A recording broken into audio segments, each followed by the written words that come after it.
ഇവിടെ ഒരു കോട്ട് ആരെഴുതിയതാന്ന് അറിയില്ല, അനോണിമസ് ആണ്. അതിലൊരു പർട്ടിക്കുലർ വാക്ക് ഞാൻ ഹൈഡ് ചെയ്ത് വെച്ചിരിക്കുക. അപ്പൊ നിങ്ങൾക്കും chat box to everyone ഉപയോഗിക്കാം. എന്നിട്ട് നിങ്ങളുടെ മനസ്സിൽ വരുന്ന ടൈപ്പ് ചെയ്യുന്ന കേട്ടോ. ഞാൻ ഏതാനും ഓപ്ഷൻസ് കാണിക്കും. For a highly dash person a drizzle feels like a monsoon എന്ന് പറഞ്ഞാൽ, ഫോർ എ ഹൈലി ഡാഷ്, ആ ഡാഷ് ഒരു ആഡ്ജക്റ്റീവ് ആണ്. അങ്ങനെയുള്ള വ്യക്തിക്ക് ഡ്രിസിൽ, ഒരു ചാറൽ മഴ, ഭീകരമായ മഴക്കാലം പോലെ ഫീൽ ചെയ്യും. അപ്പോൾ ആ ഡാഷ് എന്തായിരിക്കാം? ഇഗ്നോറന്റ് ആണോ, പെസിമിസ്റ്റിക് ആണോ, ലോൺലി ആണോ, സെൻസിറ്റീവ് ആണോ, അൺഗ്രേറ്റ്ഫുൾ ആണോ, അൺഹാപ്പി ആണോ? നിങ്ങൾക്ക് മനസ്സിൽ തോന്നുന്ന ഏറ്റവും സ്യൂട്ടബിൾ വാക്ക് ഏതാണോ ചാറ്റ് ബോക്സിൽ ടൈപ്പ് ചെയ്യാം. നിങ്ങൾക്ക് തോന്നുന്നത് മതിയേ, അത് ശരി തെറ്റൊന്നുമില്ല അതിനകത്ത്. Oh yes, okay, good good good good good good. അതിപ്പം ഭൂരിഭാഗം ആളുകളും അത് പിടിച്ചു കഴിഞ്ഞു. ഓക്കെ, ഇറ്റ് സെൻസിറ്റീവ്, അൺഹാപ്പി ഒക്കെ നാച്ചുറലി വരുന്നുണ്ട്. പക്ഷേ സെൻസിറ്റീവ്, ഭൂരിഭാഗം ആളുകൾ ടൈപ്പ് ചെയ്ത് സെൻസിറ്റീവ് തന്നെയാണ്. കറക്റ്റ് ആണത്, വളരെ ശരിയാണ് നിങ്ങൾ ടൈപ്പ് ചെയ്തത്. ഭൂരിഭാഗം ആളുകൾ for a highly sensitive person a drizzle feels like a monsoon. അപ്പൊ നമ്മുടെ ഇന്നത്തെ തീം ഇതുമായി ബന്ധപ്പെട്ടതാണ്. സെൻസിറ്റീവ് പേഴ്സൺ, വെറും സെൻസിറ്റീവ് അല്ല, ഹൈലി സെൻസിറ്റീവ് പേഴ്സൺ, HSP എന്ന് വിളിക്കും. HSP. ആരാണ് HSP? നമ്മുടെ മലയാളത്തിലുണ്ട് തൊട്ടാവാടി എന്ന് നമ്മൾ ചിലരെയൊക്കെ വിളിക്കാറില്ലേ? തൊട്ടാവാടി എന്നൊരു ചെടി നമ്മുടെയൊക്കെ പറമ്പിൽ നോക്കിയാൽ കാണാം. ഒന്ന് ചെറുതായിട്ടൊന്ന് ടച്ച് ചെയ്താൽ മതി, അപ്പോഴതാ അടഞ്ഞു കഴിഞ്ഞു. ചോദ്യം, are you a highly sensitive person like this? Touch me not. എന്നെ തൊടരുതേ, എന്നെ തൊട്ടാൽ അപ്പം ഞാൻ അടഞ്ഞു പോകും.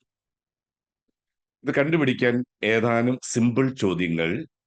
ഈ ഓരോ ചോദ്യങ്ങൾ കാണുമ്പോൾ കഴിഞ്ഞ മിനിമം ഒരു 6 മാസം പുറകിലേക്ക് ആലോചിച്ചിട്ട് അത് യെസ് ആണോ നോ ആണോ എന്ന് സ്വയം ഒന്ന് പരിശോധിക്കുക. നമ്പർ 1, ഈ saying no difficult to you? നിങ്ങളോട് ആരെങ്കിലും എന്തെങ്കിലും ചോദിക്കുമ്പോൾ നോ പറയാൻ ബുദ്ധിമുട്ടാണ്. ഇന്ന് സുരേഷ് നമ്പീശൻ ഇത് വെച്ചാണ് ആരംഭിച്ചത് അല്ലേ? കൃത്യം അത് തന്നെ ആദ്യത്തെ ക്വസ്റ്റ്യനുമായിട്ട് വന്നു. ഓക്കെ, നോ പറയാൻ ബുദ്ധിമുട്ടാണോ? നിങ്ങളുടെ പടം കടം ചോദിക്കുന്നു, നിങ്ങളുടെ ബൈക്ക് കടം ചോദിക്കുന്ന ആൾക്ക് ലൈസൻസ് ഇല്ല, നിങ്ങളുടെ പറമ്പിന്റെ ആധാരം പണയം വെക്കാൻ ചോദിക്കുന്നു, നോ പറയാൻ ബുദ്ധിമുട്ടാണോ? Question number 1. Question number 2, do you feel responsible for the happiness of others? മറ്റുള്ളവരുടെ സന്തോഷത്തിന്റെ ഉത്തരവാദിത്വം നിങ്ങൾക്കാണെന്ന് നിങ്ങൾക്ക് തോന്നാറുണ്ടോ?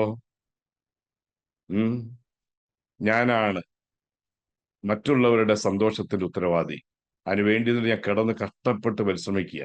Number 3, prone to ruminate over what went wrong. സംഭവിച്ചു പോയ അബദ്ധങ്ങൾ, തെറ്റുകൾ, പരാജയങ്ങൾ, വേദനകൾ, അതിന് മുകളിൽ നിന്ന് റൂമിനേറ്റ് ചെയ്യുക. അത് ഓർത്തെടുത്ത് ഇങ്ങനെ ചവച്ചോണ്ടിരിക്കുക. പശു റൂമിനേറ്റ് ചെയ്യുമല്ലോ, പുല്ല് ഇറക്കിയിട്ട്. So do you ruminate over what went wrong? Don't like to be watched and evaluated while doing something important.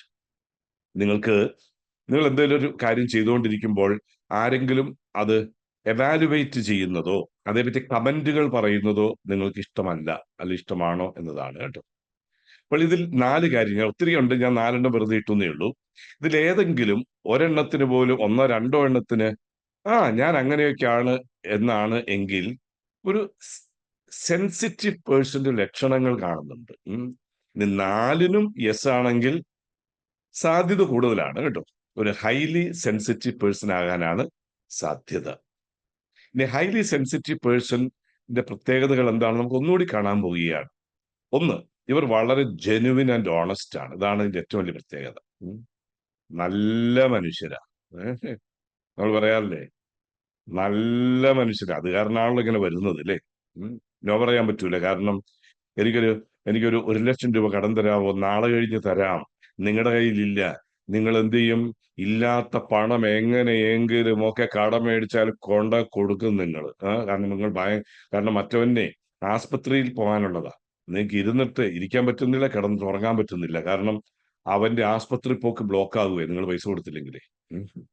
നിങ്ങളുടെ പറമ്പിന്റെ ആധാരം കൊടുത്തിട്ട് വേണം പുള്ളിക്ക്. ആ നിങ്ങൾ ആധാരം അപ്പനോടും അമ്മയോടും നുണ പറഞ്ഞാലും മേടിച്ച് കൊടുക്കും നിങ്ങൾ. കാരണം എന്താ? ഇല്ലെങ്കിൽ എന്റെ അയൽവക്കക്കാരൻ കഷ്ടപ്പെടും. നിങ്ങൾ ഭയങ്കര ജെനുവിനാ, ഓണസ്റ്റ് ആണ്. ഓൾറൈറ്റ്. എന്റെ ഫ്രണ്ട്ഷിപ്പ് ഇഫ് ബിട്രേഡ്. ഇത്തരം ആളുകൾക്ക് നിങ്ങൾ വളരെ ജെനുവിനും ഫ്രണ്ട് ഒക്കെ ആയത് കാരണം ഇവരാരെങ്കിലും നിങ്ങളോട് ചെറുതായിട്ടൊന്ന് ബിട്രേ ചെയ്യുന്നതായിട്ട് തോന്നിയാൽ നിങ്ങളെ ഫ്രണ്ട്ഷിപ്പ് അവിടെ വേണ്ടാന്ന് നോക്കും. ഭയങ്കര ജെനുവിനാ. ആ കാരണം കൊണ്ടാണ്. And live with pain over unresolved issues, misunderstanding. ഈ കൂട്ടം ആളുകൾ ഒന്ന് മനസ്സ് പരിശോധിക്കുമ്പോൾ കുറെ അൺറിസോൾവ്ഡ് ഇഷ്യൂസ് ഉണ്ട്. കാരണം പലർക്കും കടം കൊടുത്തതുണ്ട്, പലരെയും സഹായിച്ചതുണ്ട്, ഇവരൊന്നും തിരിച്ചു തന്നില്ല എന്ന് മാത്രമല്ല ഇന്ന് നിങ്ങളെ കാണുമ്പോൾ വഴിമാറി നടക്കുകയും ചെയ്യുകയാണ്. അപ്പോൾ നിങ്ങൾക്ക് ഒത്തിരി ഇഷ്യൂസ്, അൺറിസോൾവ്ഡ് ഇഷ്യൂസ്, ഒത്തിരി മിസ്അണ്ടർസ്റ്റാൻഡിങ് ഉണ്ടാവും. അപ്പോൾ സെൻസിറ്റീവ് പേഴ്സൺ ആണോ? ഇതൊക്കെ അതിൻ്റെയൊക്കെ ലക്ഷണങ്ങളാണ്. അപ്പം ഇതൊക്കെ അനുഭവിക്കുന്നവരുണ്ടോ ഇല്ലയോ എന്നൊക്കെ ഒന്ന് പരിശോധിച്ച് നോക്കിക്കൊള്ളുക. സ്വന്തം വീട്ടിലും അയൽവക്ക ബന്ധങ്ങളിലും ജോലിസ്ഥലത്തും എല്ലാം ഈ ഹൈലി സെൻസിറ്റീവ് ആയിരിക്കുന്ന ആളുകൾ ഈ രീതിയിൽ സഫർ ചെയ്യുന്നുണ്ടാകാം. 3 കാര്യങ്ങൾ ഞാനിവിടെ കാണിക്കുക. 1 വിറക്, 2 പഞ്ഞി കോട്ടൺ, 3 പെട്രോൾ. ഇപ്പം വിറക്, പഞ്ഞി, പെട്രോൾ. ചോദ്യം, ഇതിലേതാണ് ഹൈലി സെൻസിറ്റീവ് ടു ഫയർ? നമ്മുടെ ജീവിത അനുഭവങ്ങൾ കൊണ്ട് നമുക്കറിയാം ഈ 3നും തീ പിടിക്കും. പക്ഷേ പെട്രോളിന്റെ സ്വല്പം ദൂരെ കൂടി തീ പോയാൽ മതി, ചാടി പിടിക്കും. പഞ്ഞി കത്തും, അത് ദൂരെ ചാടി പിടിക്കൊന്നുമില്ല. തൊട്ടടുത്ത് കൊണ്ടുവച്ചാൽ ഒറ്റ കത്ത് കത്തും. കത്തുകയും തീരുകയും ഒരുമിച്ചായിരിക്കും. വിറകിനും തീ പിടിക്കും, പക്ഷെ കുറച്ച് ടൈം എടുക്കും. നിങ്ങൾ ഇതിൽ ഏതിൽ പെടും എന്നതാണ് ചോദ്യം. Are you like this petrol, highly sensitive? ഈ ഹൈലി സെൻസിറ്റീവ് ആണ് എങ്കിൽ ചെറിയ തീപ്പൊരി മതി. തീപ്പൊരി എന്ന് പറഞ്ഞാൽ എന്താണ്? നിങ്ങളെ ഒരാൾ ഒന്നും നോക്കിയില്ല, മതി, തീർന്നു, ബന്ധം തീർന്നു. ഞാൻ അവനോട് അവൾക്ക് എന്തൊക്കെ ചെയ്തു കൊടുത്തതാ, അവൾ ഇന്നലെ എന്നെ വഴിയിൽ വെച്ച് കണ്ടിട്ടൊന്ന് നോക്കുക പോലും ചെയ്തില്ല. നിങ്ങളുടെ വീടിന്റെ മുമ്പിൽ കൂടി പോയതാണ് കക്ഷി, നിങ്ങൾ കണ്ടു. പക്ഷേ പോയപ്പോൾ തല അങ്ങോട്ട് തിരിച്ചാ പോയത്, ഇങ്ങോട്ടൊന്ന് നോക്കിയില്ല, ഇങ്ങോട്ടൊന്ന് കയറിയില്ല, തീർന്നു. ആ വ്യക്തിയുടെ വീട്ടിൽ ഫംഗ്ഷൻ നടന്നപ്പോൾ നിങ്ങളെ വിളിക്കാൻ വിട്ടുപോയി, മതി, തീർന്നു. അങ്ങനെ പലതും ഹൈലി സെൻസിറ്റീവ് ലൈക്ക് പെട്രോൾ. അതോ നിങ്ങൾ പഞ്ഞി മാതിരിയാണ്, ചാടി പിടിക്കൂല, പക്ഷേ പിടിച്ചാൽ ഓൺ ദ സ്പോട്ട് ചാരമായി തീരും. അങ്ങനെയുള്ള ചിലരുണ്ട്. അതും ഹൈലി സെൻസിറ്റീവ് തന്നെ പെടുക. ഫയർവുഡ് പെർഫെക്റ്റ്ലി ഓക്കെയാ. ഇഫ് യു ലൈക്ക് ഫയർവുഡ്, പതുക്കെ തീ പിടിച്ചോളൂ, ദാറ്റ്സ് ഓക്കെ. നിങ്ങൾക്ക് വേണമെങ്കിൽ അത് കെടുത്തുകയും ചെയ്യാം. വിറകിന് അങ്ങനെ ഗുണമുണ്ടല്ലോ, തീ പിടിച്ചു വരും, നമുക്ക് കാണാൻ പറ്റും. പതുക്കെ തീ പിടിച്ച്, ദാറ്റ്സ് ഓക്കെ, പെർഫെക്റ്റ്ലി ഓക്കെ. അപ്പോൾ എന്നെ കേൾക്കുന്ന ആരെങ്കിലുമൊക്കെ ഈ പെട്രോളും കോട്ടൺ വൂളും ഒക്കെ ആയിട്ട് നിത്യജീവിതത്തിൽ ജീവിക്കുന്നുണ്ട് എങ്കിൽ നിങ്ങൾ ഡെയിലി തീ പിടിക്കുന്നയാളാണ്. ഡാമേജ് നിങ്ങൾക്ക് മാത്രമല്ല, നിങ്ങൾ എവിടെയാണോ അവിടെയൊക്കെ ഡാമേജും ഉണ്ടാക്കുന്നുണ്ട് എന്ന് തിരിച്ചറിയണം. ഒരു വീട് തന്നെ കത്തിപ്പോകാം, വീട്ടിൽ ഹൈലി സെൻസിറ്റീവ് ആയിരിക്കുന്ന ഒരാളുണ്ട് എങ്കിൽ. ഒരു സ്ഥാപനം കത്തിപ്പോകാം, ആ സ്ഥാപനത്തിൽ ഹൈലി സെൻസിറ്റീവ് ലൈക്ക് പെട്രോൾ ഒരാളുണ്ട് എങ്കിൽ. അപ്പോൾ വാട്ട് ടു ഡു എന്നതാണ് ചോദ്യം. How to manage? ഇങ്ങനെയുള്ള ആളാണെങ്കിൽ ചെയ്യേണ്ടത് എന്താ? Number 1, accept that you are an HSP. Mind പ്ലസിൽ ഇടയ്ക്കിടയ്ക്ക് ഓർമ്മിപ്പിക്കുന്നതാണ്. സ്വയം തിരിച്ചറിവ് ഉള്ള വ്യക്തിക്ക് മാത്രമേ ജീവിതത്തിൽ മാറ്റങ്ങൾ വരുത്തുവാൻ സാധിക്കുകയുള്ളൂ. Accept that you are an HSP. ഞാൻ പെട്രോൾ മാതിരിയാ, കഞ്ഞി പോലെയാ, ഡെയിലി കത്താറുണ്ട്, അപകടകരമാകാറുണ്ട്, ഞാൻ എവിടെയാണ് അവിടെ മുഴുവൻ തീപിടിപ്പിക്കാറുണ്ട്, മറ്റുള്ളവരും എൻ്റെ കൂടെ പുക ശ്വസിക്കാറുണ്ട്, പൊള്ളലേക്കാറുണ്ട്. Accept that you are an HSP ആണ് എങ്കിൽ. ഇനി അല്ല, വിറക് പോലെയാണെങ്കിൽ ബി ഹാപ്പി, ബി ഗ്രേറ്റ്ഫുൾ. ഇപ്പൊ തന്നെ പറഞ്ഞോളൂ, താങ്ക് യു, ഞാൻ വിറക് മാതിരിയാ, അങ്ങനെയൊന്നും ഞാനങ്ങ് കത്തൂല, പതുക്കെയുള്ളൂ. That's okay. Tell yourself. ഇപ്പൊ തന്നെ നടപടി എടുത്ത് തുടങ്ങിക്കൊള്ളണം. It doesn't matter whether others approve you or not. ഈ HSPയുടെ പ്രത്യേകത എന്താ? നിങ്ങളെ മൈൻഡ് ചെയ്തില്ല എങ്കിൽ, നിങ്ങളോട് റെസിപ്രൊക്കേറ്റ് ചെയ്തില്ല എങ്കിൽ അവർക്ക് പെട്ടെന്ന് ഫീൽ ചെയ്യും. നിങ്ങളൊരു കാര്യം ചെയ്യുന്നത് അത് നല്ലതാണോ, അതവർ കാണണം, കണ്ടതിന് അപ്രിസിയേഷൻ തരണം, അത് അവർ അപ്രൂവ് ചെയ്യണം. അപ്രൂവ് ചെയ്തില്ലെങ്കിൽ I feel bad, I conclude you don't like what I did. നിങ്ങൾ നിങ്ങളോട് സ്വയം പറയണം, whatever you do, it doesn't matter whether others approve you or not. മറ്റുള്ളവർ അത് കണ്ട് അംഗീകരിച്ചോ സർട്ടിഫിക്കറ്റ് തന്നോ, ദാറ്റ് ഡസന്റ് മാറ്റർ. ഇപ്പൊ തന്നെ പറഞ്ഞോളൂ, നിങ്ങൾ ചെയ്യുന്ന ഏത് കാര്യവുമാകട്ടെ, ആരുടെയും സർട്ടിഫിക്കറ്റ് വേണ്ട. ഇതിന്റെ അർത്ഥം ആരെങ്കിലും യു ഡിഡ് ഗുഡ് എന്ന് പറഞ്ഞാൽ തട്ടിക്കളയണമെന്നല്ല, അത് താങ്ക് യു പറഞ്ഞ് സ്വീകരിക്കണം. പക്ഷെ അതിന്റെ പുറകെ പോകുന്നു. Number 3, understanding other people's pain doesn't mean it's your responsibility to fix it. മറ്റുള്ളവർ അവരുടെ വേദനകളും സങ്കടങ്ങളും ഒക്കെ നിങ്ങളോട് പറയുമ്പോൾ നിങ്ങൾ എന്ത് തിരിച്ചറിയണം? അത് പൂർണ്ണമായിട്ടും പരിഹരിക്കേണ്ട ഉത്തരവാദിത്വം നിങ്ങൾക്കല്ല. അത് നമ്മളൊക്കെ തിരിച്ചറിയണം. അങ്ങനെ പരിഹരിക്കാൻ പോയിട്ടുണ്ടെങ്കിൽ നിങ്ങൾ കഷ്ടപ്പാടിൽ തന്നെയായിരിക്കും. അത് നിങ്ങളുടെ റെസ്പോൺസിബിലിറ്റി അല്ല. Maybe you can listen to that person for a few minutes, perfectly okay.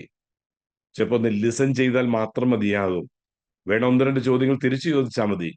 How do you think you can fix it? C, ഈ വന്ന വ്യക്തി നിങ്ങൾ പരിഹരിച്ചു തരാൻ വേണ്ടി വന്ന ആളായിരിക്കാം. നിങ്ങൾ കേട്ടതിന് ശേഷം ചോദിക്കുക, ഓ ഇങ്ങനെയൊക്കെയാണ് കാര്യങ്ങളുടെ കിടപ്പില്ലേ, okay, that's good. How do you think you can fix it? ഇത് എങ്ങനെ താങ്കൾക്ക് പരിഹരിക്കാൻ പറ്റുമെന്നാണ് താങ്കൾ കരുതുന്നത്? നിങ്ങൾ ചോദ്യം ചോദിച്ചാൽ മാത്രം മതി. ഇല്ലെങ്കിൽ NLP ലെവൽ 1 ലെവൽ 2 കഴിഞ്ഞവരുണ്ടെങ്കിൽ അതിനകത്ത് നമ്മൾ പഠിക്കുന്ന ഒത്തിരി ടെക്നിക്കുകളൊക്കെ ഉണ്ട് അല്ലേ. അവിടെ ഒരു ഉപദേശം കൊടുക്കുന്നില്ല, സിമ്പിൾ ചോദ്യങ്ങളെ ചോദിക്കുന്നു. അല്ലാണ്ട് അത് മുഴുവൻ പരിഹരിച്ചു കൊടുക്കേണ്ട റെസ്പോൺസിബിലിറ്റി അത് നിങ്ങൾക്കല്ല. ഇനി മുതൽ അത് ഓർത്തുകൊള്ളണം. And if someone offers feedback, ഈ ഹൈലി സെൻസിറ്റീവ് ആളുകളുടെ മറ്റൊരു പ്രത്യേകത, എന്തെങ്കിലും ചെയ്തു കഴിഞ്ഞാൽ ഒരു നെഗറ്റീവ് കമന്റ് കേട്ട് കഴിഞ്ഞാൽ പിന്നെ തീർന്നു. അപ്പോൾ നമുക്ക് ഇനി മുതൽ എന്ത് ചെയ്യണം? നമ്മൾ വീട്ടിലാകട്ടെ, നാട്ടിലാകട്ടെ, എവിടെയും ആകട്ടെ, നമ്മൾ പലതും ചെയ്യും, പറയും. ഇത് കാണുന്ന അനുഭവിക്കുന്ന എല്ലാവരും അത് മനസ്സിലാക്കണമെന്നോ അത് ശരിയായ രീതിയിൽ ധരിക്കണമെന്നോ ഒരു നിർബന്ധവും ഇല്ല. ചിലപ്പോൾ അവർ ചില കമന്റുകളൊക്കെ പറയും. അപ്പൊ നമ്മൾ എന്ത് ചെയ്യണം? ഇഷ്ടപ്പെട്ടില്ലെങ്കിലും my coworker wants to help me to be my best. എൻ്റെ സഹപ്രവർത്തകൻ ഫീഡ്ബാക്ക് പറയാൻ കാരണം ഞാൻ ബെറ്റർ ആകാൻ വേണ്ടിയാ. അതൊക്കെ വിചാരിച്ചാൽ തീർന്നില്ലേ? Or making those changes will really improve the performance next time. ആ മാറ്റങ്ങൾ വരുത്തുമ്പോൾ അത് എന്നെ അടുത്ത പ്രാവശ്യത്തേക്ക് ഇംപ്രൂവ് ചെയ്യാൻ സഹായിക്കും. അപ്പോൾ ഫീഡ്ബാക്ക് താങ്ക് യു പറഞ്ഞ് സ്വീകരിക്കണം. നിങ്ങൾ വേണമെങ്കിൽ ആ വ്യക്തിയോട് കുറച്ചുകൂടി ചോദ്യങ്ങൾ ചോദിച്ചോളൂ. നിങ്ങൾ സപ്പോസ് നിങ്ങൾ പാട്ട് പാടിയത് ചെയ്യാൻ, ആ പാട്ട് പാടിയപ്പോൾ ഒരാൾ ഒരു പാട്ട് നിങ്ങൾക്ക് ഫീഡ്ബാക്ക് തരിക, ആ പാട്ടിന്റെ ഇന്ന ലൈൻ ഇങ്ങനെ ആണെങ്കിൽ കുറച്ചുകൂടി അത് കേട്ടില്ല, അല്ലാതെ അങ്ങനെയല്ല. ചിലപ്പോൾ പറയുന്ന ഭാഷയൊക്കെ സ്വല്പം നിങ്ങൾക്ക് ഇഷ്ടപ്പെടാത്ത രീതിയിലായിരിക്കാം. അപ്പോൾ ഉടനെ ഇനി മേലിൽ ഞാൻ പാട്ട് പാടില്ല എന്ന് തീരുമാനിക്കല്ല വേണ്ടത്. പകരം ആ കോവർക്കറോട് ചോദിക്കാം, ഓ അങ്ങനെയാണല്ലേ, താങ്കൾക്ക് എന്നെ ഒന്നുകൂടി ഹെൽപ്പ് ചെയ്തു തരാമോ? എവിടെയാണ് ഞാൻ ഇംപ്രൂവ് ചെയ്യേണ്ടത്? അപ്പൊ ഫീഡ്ബാക്ക് എടുക്കാൻ പഠിക്കണം. അല്ല, നിങ്ങളൊരു ഫുഡ് ഉണ്ടാക്കി. ആ ഫുഡ് ഭക്ഷണം കഴിച്ചവർ ചെറിയ ഒരു കമന്റ് പറയുകയാണ്. ഭക്ഷണം കുറച്ച് വലുതായി പോയി, ഇത് ഉപ്പ് കുറച്ച് കുറഞ്ഞു പോയി, അല്ല കുറച്ച് കൂടിപ്പോയി, അത് വെന്തത് അങ്ങനെയായി ഇങ്ങനെയായി. ഉടനെ തന്നെ ഇനി ഞാൻ മേലിൽ ഇവർക്ക് ഭക്ഷണം ഉണ്ടാക്കി കൊടുക്കില്ല, എന്തുണ്ടാക്കി കൊടുത്താലും കംപ്ലൈന്റ് പറയുള്ളൂ എന്ന് പറയുന്നതിന് പകരം they are trying to help me എന്ന് മനസ്സിൽ പറയണം. അപ്പോൾ ഈ സെൻസിറ്റിവിറ്റി അങ്ങ് ഒഴിവാക്കാം. Learn to say no. No പറയേണ്ടടുത്ത് നോ പറയുക തന്നെ വേണം. ഒത്തിരി HSPക്കാർ കുടുങ്ങുന്നത് ഇവിടെയാണ്. നോ പറയാൻ അറിഞ്ഞൂടാ. ലെറ്റ് ഗോ, വിട്ടുകളയണം, പലതും വിട്ടുകളയണം. മൈൻഡ്ഫുൾനെസ് പ്രാക്ടീസ് ചെയ്യണം. ഈ ലെറ്റ് ഗോയും ലേൺ ടു സേ നോയൊക്കെ നമ്മുടെ സ്പെഷ്യൽ ടോപ്പിക്കുകൾ തന്നെയാണ്. ഞാൻ അതിലേക്ക് ഇപ്പോൾ വിശദമായിട്ട് പോകുന്നില്ല. ഈ ഒരു മാസമൊക്കെ ആയിട്ട് ജോയിൻ ചെയ്തവർ ഒന്ന് വെയിറ്റ് ചെയ്താൽ മതി. നിങ്ങൾക്ക് ഈ ടോപ്പിക്കുകളൊക്കെ അടുത്ത ദിവസങ്ങളിൽ കിട്ടുന്നതാണ്. അസർട്ടീവ്നെസ് കിട്ടും, ലെറ്റ് ഗോ കിട്ടും, മൈൻഡ്ഫുൾനെസ് കിട്ടും. അപ്പോൾ ഹൈലി സെൻസിറ്റീവ് ആയിരിക്കുന്ന ആരെങ്കിലും ഒക്കെ ഉണ്ട് എങ്കിൽ ഹൈലി അങ്ങ് ഒഴിവാക്കുക. സെൻസിറ്റീവ് ആയിക്കോളൂ, ദാറ്റ്സ് പെർഫെക്റ്റ്ലി ഓക്കെ. സെൻസിറ്റീവ് ഓക്കെയാണ്. ആ ഹൈലി സെൻസിറ്റീവ്, തീ പിടിക്കുന്ന പെട്രോളിന്റെ ആ ബിഹേവിയർ അങ്ങ് ഒഴിവാക്കുക. കുറച്ചും കൂടിയൊക്കെ ഒന്ന് ബോൾഡായിട്ട് ജീവിക്കുക. കൂടെയുള്ള ആളുകളും, അത് വീട്ടിലാകട്ടെ നാട്ടിലാകട്ടെ, എല്ലാവരും നമ്മളുടെ കൂടെ ജീവിക്കാൻ അവർ സന്തോഷമായിരിക്കും. കാരണം ഈ വ്യക്തി പെട്ടെന്ന് വൂണ്ടഡ് ആവുന്നില്ല. Let's gently close our eyes. കണ്ണുകൾ ശാന്തമായി ക്ലോസ് ചെയ്യാം.